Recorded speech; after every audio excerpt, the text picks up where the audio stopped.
Okay, now the second way that you can cut this dovetail is using just your hand saw. Now I've got a nice Veritas saw for this, but you can get away with just using your sort of cheaper run-of-the-mill saws, as well as those $20 Japanese saws that you can get, you know, the cheap Japanese saws, because I've had good success with those in the past, as they are such a fine tooth count. Now, ideally when you're cutting a dovetail, you want the board to be clamped like this, so you can come in and cut away and have your body positioned where you want.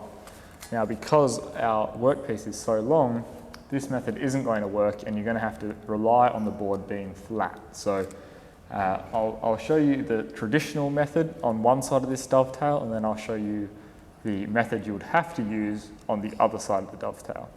Now, there was one extra thing I did to this dovetail that I didn't to the bandsaw version, and that was just extending the line we marked across the top of the board with my marking knife, and that just makes it easier to get the cut started. When you're cutting dovetails, you want to set it up so the actual board, the actual cut is still 90 degrees, so you angle the board, in other words. What that means is that your saw can remain relatively 90 degrees at all times. So to start this cut, I put it in that knife line, and I just draw back a few times to get the cut started.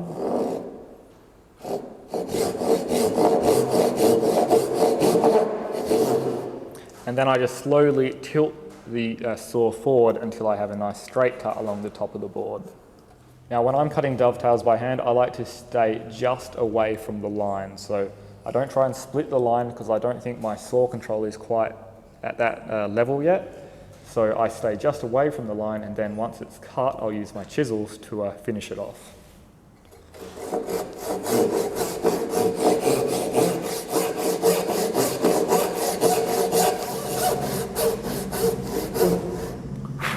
And then when we're approaching our actual shoulder line, that's when I slow down and just take it very careful. And this is just the same deal as we did with the bandsaw version. I just create a slight V-notch.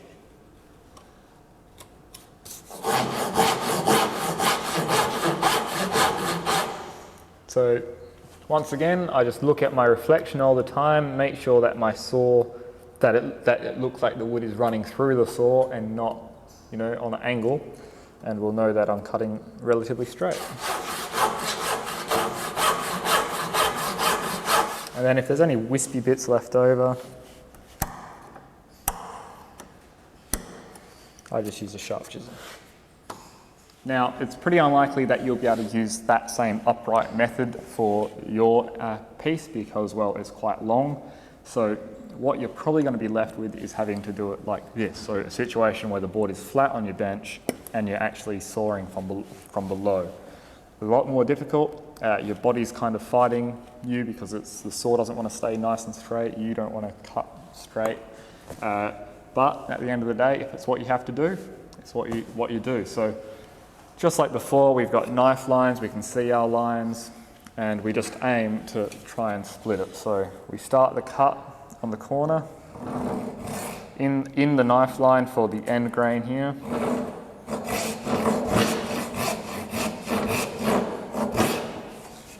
And then we start to angle the saw blade to match the angle of our tenon. So try and keep the saw 90 degrees in this orientation, and then match the angle up here.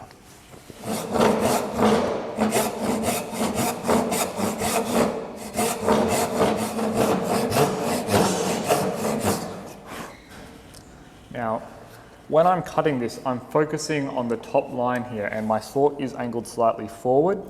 Now, I'm not too concerned about keeping it dead flat like that, so I meet the shoulder line at the same time, because what I want to do is, once this line has met the shoulder line, I'll flip this board over, continue cutting from the other side, and then there'll be sort of like a V notch in the middle of this board here, and then I'll just take that down slowly.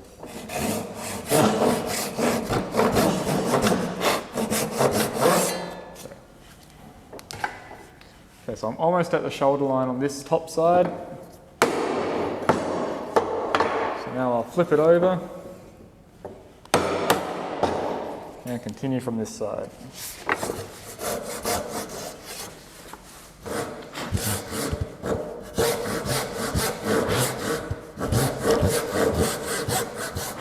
Okay, and once I'm fairly confident I'm even all the way across the width of the dovetail, I'll come on edge and just remove the shoulder line. So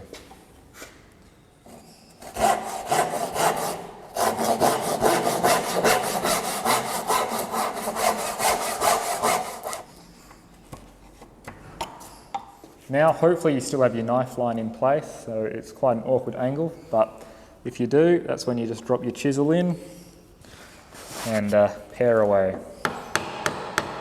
Okay, so that's how I would cut that dovetail using only handsaws and chisels. Now the end cap is cut out in practically the same way as you did at the bandsaw when you're using your handsaw, except you're driving the saw. So we just have the knife lines there, so we stay on the waist side of the line, and we just cut multiple curves down to the depth of the dovetail and chop it out with chisels. Now I'm not going to do the chopping part because I can't be bothered, but the cutting part is very simple.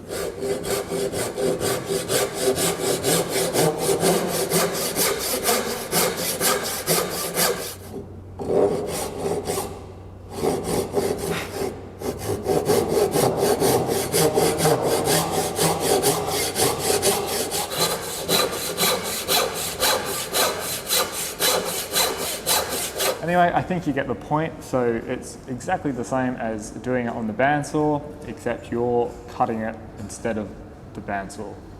So from here, you just do the exact same process with the chisels and chop it out like we did with the bandsaw version. And yeah, it's very simple. You just pare down until you've got it where you want it to be. Now I'm not going to do that because I've already done it once and I'm not using this end cap. So what's the point of doing it if you don't need to?